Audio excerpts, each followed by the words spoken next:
Shalom Bapak Ibu yang terkasih dalam Tuhan, puji Tuhan, salam sejahtera. Saudaraku, kita bersyukur hari ini kembali untuk mendengar firman Tuhan, untuk mendapatkan kekuatan, teguran, nasihat dari kebenaran firman Tuhan. Dan kita bersyukur Bapak Ibu kalau hari ini kita berada di hari Jumat Agung, yaitu di mana kita memperingati kematian Tuhan Yesus Kristus di atas kayu salib 2000 tahun yang lalu. Sudah barang tentu peristiwa kematian Tuhan Yesus di atas kayu salib pada 2000 tahun yang lalu Bapak Ibu membawa dampak yang sangat luar biasa, yang dahsyat bagi iman dan percaya kita. Sehubungan dengan hal tersebut Bapak Ibu, kita akan membicarakan beberapa hal tentang kematian Tuhan Yesus yang menentukan. Menentukan dalam hal apa? Sebelum saya berkhotbah lebih lanjut, kita berdoa terlebih dahulu. Terpujilah namamu Bapa Surgawi, kami mengucap syukur Tuhan. Engkau telah menebus dosa dan kesalahan kami, dosa dan pelanggaran kami, kutuk dan penderitaan kami, yang mana Engkau mati di atas kayu salib demi untuk kami dikembalikan kepada citra kami yang semula sebagai gambaran Allah yang utuh. Kami mengucap syukur Tuhan atas peristiwa ini. Kami bersyukur dan berterima kasih ya Bapa. Tuhan berkati pemberitaan firman-Mu ini. Biarlah firman-Mu sebagai pelita bagi kaki kami dan terang bagi jalan kami, menuntun kami untuk kami dijauhkan dari kegelapan. Terpujilah nama Tuhan kekal selamanya. Dalam nama Tuhan Yesus Kristus kami sudah berdoa dan bersyukur. Haleluya. Amin. Puji Tuhan. Bapak Ibu, tema kita pada hari ini adalah kematian Tuhan Yesus yang menentukan. Kematian Tuhan Yesus yang menentukan. Menentukan dalam hal apa? Dan saudaraku, kalau tidak ada kematian Tuhan Yesus, ketentuan-ketentuan yang sebentar saya akan khotbahkan itu tidak ada. Dan akhirnya manusia mati dalam kebinasaan. Yang pertama saudaraku, kematian Tuhan Yesus itu yang menentukan adalah ketentuan yang membawa keselamatan. Ketentuan yang membawa keselamatan. Jika tidak ada peristiwa 2000 tahun yang lalu, yaitu kematian Tuhan Yesus di atas kayu salib yang untuk menebus dosa kita, jika tidak ada, makanya tidak ada pengampunan dosa. Dan juga kalau kita tidak percaya, kita juga tidak ada dalam pengampunan dosa. Makanya ketentuan yang membawa keselamatan itu adalah kebenaran mutlak. Kebenaran absolut yang tidak boleh dibantah oleh siapapun dan sampai kapanpun. Yang pertama kita lihat saudaraku di dalam 2 Korintus pasal 5 ayat 14 sampai 17. Sebab kasih Kristus yang menguasai kami, karena kami telah mengerti bahwa jika satu orang sudah mati untuk semua orang, maka mereka semua sudah mati. Dan Kristus telah mati untuk semua orang, supaya mereka yang hidup tidak lagi hidup untuk dirinya sendiri, tetapi untuk Dia yang telah mati dan telah dibangkitkan untuk mereka. Sebab itu kami tidak lagi menilai seorang juga pun menurut ukuran manusia. Dan jika kami pernah menilai Kristus menurut ukuran manusia, sekarang kami tidak lagi menilainya demikian. Jadi, siapa yang ada di dalam Kristus, ia adalah ciptaan baru. Yang lama sudah berlalu, sesungguhnya yang baru sudah datang. Haleluya. Saudaraku, ketentuan yang membawa keselamatan ini bagi setiap kita yang percaya adalah mutlak. Dan di dalam kematian Yesus Kristus, kita juga saudaraku mengalami nilai kematian di dalam dosa.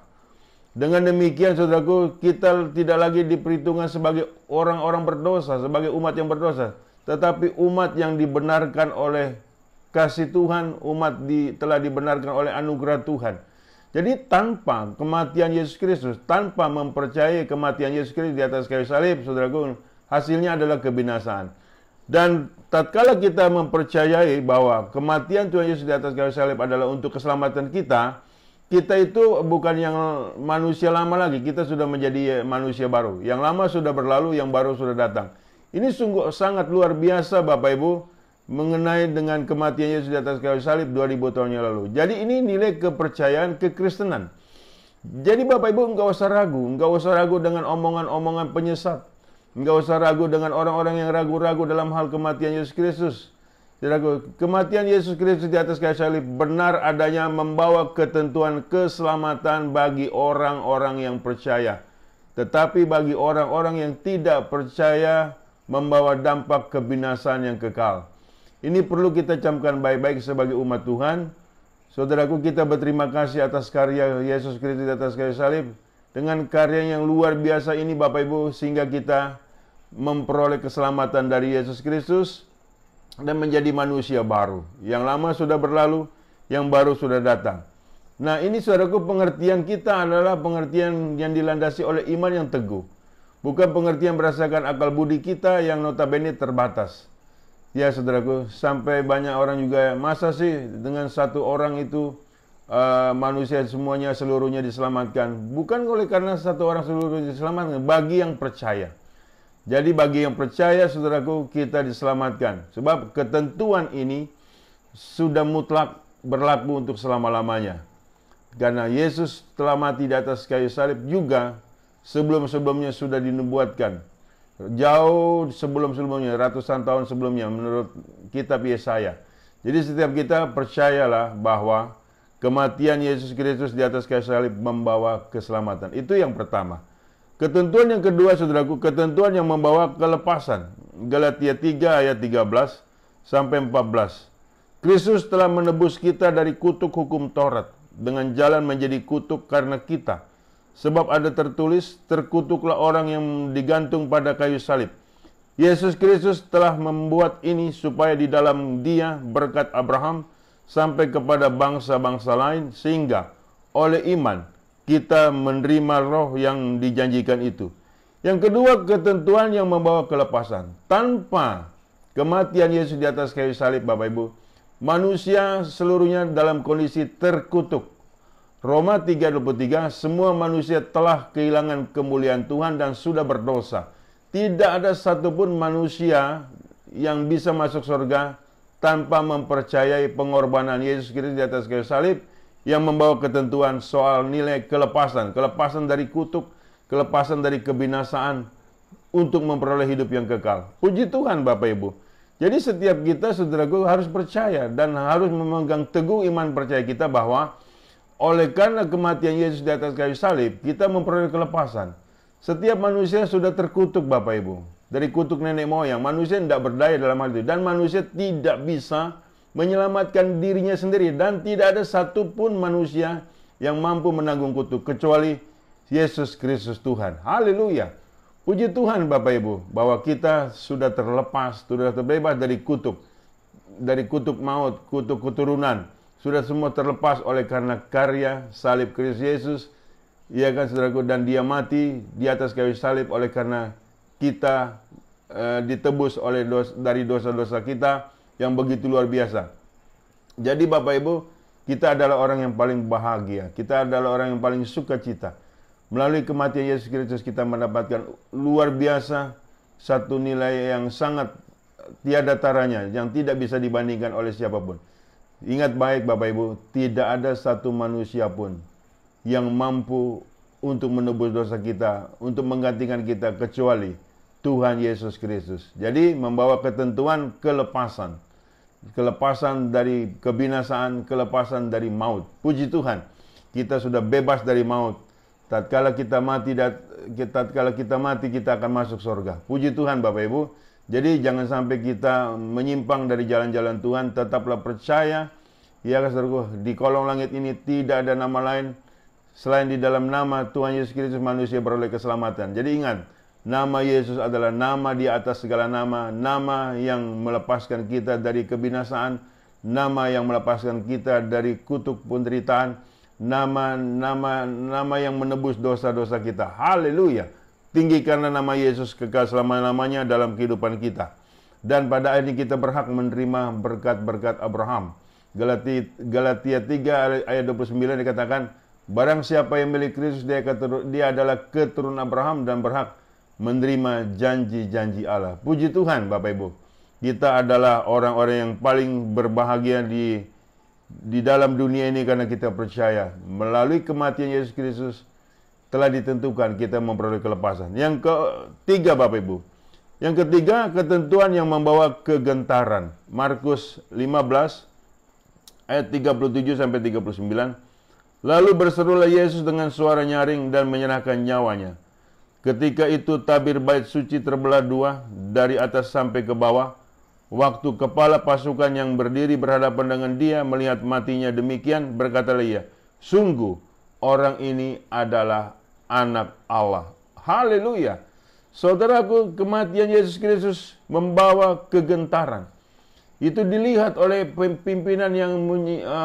pimpinan Romawi yang menyiksa dia. Ya kan? Dan akhirnya orang ini percaya bahwa sungguh ini adalah anak Allah. Ini yang tidak bisa digugat oleh siapapun. Kita ini, saudaraku, kita ini adalah pengikut Yesus Kristus. Dan Yesus Kristus anak Allah. Dan kita juga adalah anak Allah. Sungguh luar biasa Bapak Ibu. Jadi ketentuan membawa kegentaran ini, saudaraku, sudah barang tentu sangat mempengaruhi iman dan percaya kita. Dia adalah anak Allah. Anak Allah, Yesus namanya. Karena begitu besar kasih Allah akan dunia ini, sehingga dia mengaruniakan anak yang tunggal, dan barang siapa percaya kepadanya tidak binasa, melainkan beroleh hidup yang kekal. Camkan itu baik-baik. Jangan sampai Bapak Ibu menyimpang dari imanmu ini. Sebab jikalau engkau menyimpang dari imanmu ini, engkau akan dalam kebinasaan. Kebinasaan yang kekal. Jika kita tidak menyimpang dari iman percaya kita ini, kita memperoleh keselamatan yang luar biasa. Dan Yesus ini adalah anak Allah. Anak Allah, Yesus namanya. Haleluya. Permuliakanlah dia dalam hidupmu. Dan biarlah hidupmu selalu mempermuliakan nama Tuhan. Nama di atas segala nama. Yang keempat Bapak Ibu, ketentuan yang membawa kesembuhan. Ketentuan yang membawa kesembuhan. Yesaya 53 ayat 1 sampai 5. Siapakah yang mempercaya kepada berita yang kami dengar, dan kepada siapakah tangan kekuasaan Tuhan dinyatakan? Sebagai taruk ia tumbuh di hadapan Tuhan, dan sebagai tunas di tanah kering. Ia tidak tampan dan semarak punnya tidak ada, sehingga kita memandang dia, dan rupa pun tidak, sehingga kita menginginkannya. Ia dihina dan dihindari orang, seorang yang penuh kesengsaraan dan yang biasa menderita kesakitan. Ia sangat dihina sehingga orang menutup mukanya terhadap dia, dan bagi kita pun dia tidak masuk hitungan. Tetapi sesungguhnya penyakit kita yang ditanggungnya, dan kesengsaraan kita yang dipikulnya, padahal kita mengira dia kena tulah, dipukul dan ditindas Allah.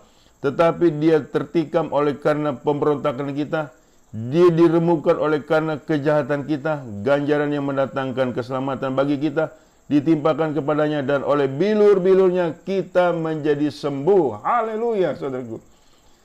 Dengan kematian Yesus di atas kayu salib membawa dampak kesembuhan. Kita percaya mukjizat, saudaraku, sampai selama-lamanya masih ada. Jadi dengan karya salib Kristus Yesus, dengan bilur-bilurnya kita boleh menjadi sembuh. Terlalu banyak saya mendapat mukjizat dari Tuhan. Dengan oleh kuasa bilur-bilur saya sembuh. Ya kan? Ini sangat luar biasa Bapak Ibu. Jadi kematian yang membawa kesembuhan itu benar, nyata adanya. Jadi Bapak Ibu tidak perlu waktu sakit pergi ke dukun. Ya kan? Dan percaya oleh bilur-bilurnya kita menjadi sembuh. Markus 11 ayat 24. Ya, tatkala apa yang kau doakan yakin dan kau sudah terima. Kita ini, saudaraku, harus benar-benar yakin oleh bilur-bilur Yesus, penyakit apapun sembuh. Oleh karena Yesus telah mati di atas kayu salib membawa ketentuan kesembuhan ini. Jadi, saudaraku, jadi kesembuhan ini adalah milik kita. Dan kita percaya akan demikian. Jadi bagi Bapak Ibu yang menderita kesakitan, penyakit apapun, percayalah. Di dalam nama Yesus Anda disembuhkan. Yakinlah oleh bilur-bilur Yesus Bapak Ibu sembuh. Penyakit apapun sembuh dalam nama Tuhan Yesus Kristus. Jadi ketentuan yang sangat luar biasa yang Anda tidak boleh bantah dan tidak bisa dibantah. Haleluya Bapak Ibu. Jadi bersaksilah Bapak Ibu dalam hal ini untuk kita mempermuliakan Tuhan. Tatkala kita sudah sembuh, mempermuliakan Tuhanlah selama hidup kita. Seumur hidup kita, sepanjang umur hidup kita. Jangan kita malah kembali mempermalukan Tuhan. Amin Bapak Ibu. Jadi ketentuan yang membawa kesembuhan pasti terjadi atas nilai hidup kita. Pasti kita memperoleh pemulihan. Dan pasti kita memperoleh kekuatan dari Yesus Kristus. Milikilah iman yang teguh. Melalui kematian Yesus Kristus di atas kayu salib, kita memperoleh dan mengalami sukacita yang luar biasa. Kemudian yang kelima Bapak Ibu, ketentuan yang membawa keadilan. Ketentuan yang membawa keadilan. Roma 5 ayat 17 sampai 21. Sebab jika oleh dosa satu orang maut telah berkuasa oleh satu orang itu, maka lebih benar lagi mereka yang telah menerima kelimpahan kasih karunia dan anugerah kebenaran akan hidup dan berkuasa oleh karena satu orang itu, yaitu Yesus Kristus. Sebab itu, sama seperti oleh satu pelanggaran semua orang beroleh penghukuman, demikian pula oleh satu perbuatan kebenaran, semua orang beroleh pembenaran untuk hidup. Jadi, sama seperti oleh ketidaktaatan satu orang, semua orang telah menjadi orang berdosa. Demikian pula oleh ketaatan satu orang, semua orang menjadi orang benar. Tetapi hukum Taurat ditambahkan supaya pelanggaran menjadi semakin banyak, dan di mana dosa bertambah banyak, di sana kasih karunia menjadi berlimpah-limpah.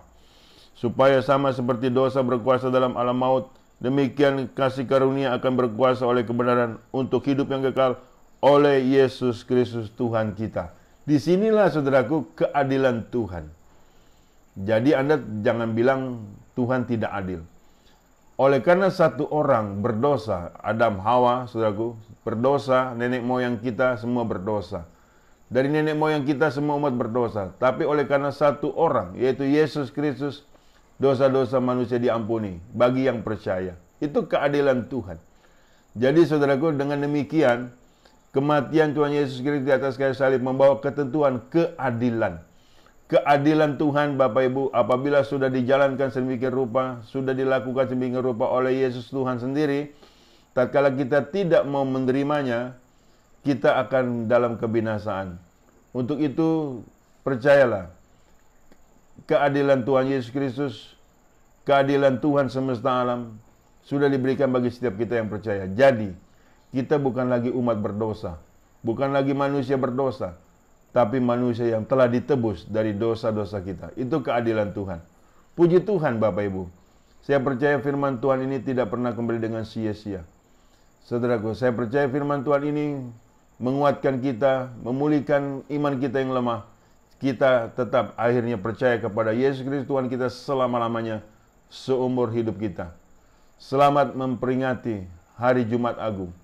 Saya percaya kita selalu dalam lindungan Tuhan yang sempurna, di dalam Yesus Kristus selama-lamanya. Kita berdoa, terpujilah nama Tuhan kekal selamanya. Hamba sudah menyampaikan firman-Mu ya Tuhan. Engkau sangat dahsyat, sangat luar biasa. Engkau mati di atas kayu salib untuk setiap kami, untuk menebus dosa-dosa kami, untuk membawa ketentuan yang sangat luar biasa. Kami percaya akan hal tersebut ya Tuhan. Kami mengucap syukur atas karya-Mu yang indah, yang luar biasa. Kami berterima kasih atas semuanya ini ya Tuhan. Jikalau tidak ada pengorbanan-Mu di atas kayu salib, maka kematian kami adalah kebinasaan dan kesia-siaan. Tetapi oleh karena ada pengorbanan-Mu di atas kayu salib, kematian kami adalah sebuah nilai keberuntungan. Hidup adalah Kristus, mati adalah keuntungan. Kami mengucap syukur. Kami mengucap syukur dan kami mengucap syukur atas semua ini. Berkati Tuhan dimanapun jemaat-Mu berada. Lindungi, pelihara mereka Tuhan, agar mereka selalu dalam kekuatan Tuhan Yesus Kristus dan selalu percaya di dalam iman mereka kepada Tuhan Yesus Kristus sebagai juru selamat semua setiap kami yang percaya. Di dalam nama Yesus kami sudah berdoa dan bersyukur. Haleluya. Amin. Bapak Ibu yang terkasih dalam Tuhan, terimalah berkat dari Allah Bapa di dalam cinta kasih Tuhan kita Yesus Kristus, di dalam persekutuan dengan Roh Kudus yang selalu menyertai kita. Mulai dari saat ini sampai Maranatha, Tuhan datang kali yang kedua menjemput kita dalam kemuliaannya, dan kita pun layak menerima kemuliaan Tuhan dari kekal sampai kekal. Katakan amin. Amin. Haleluya.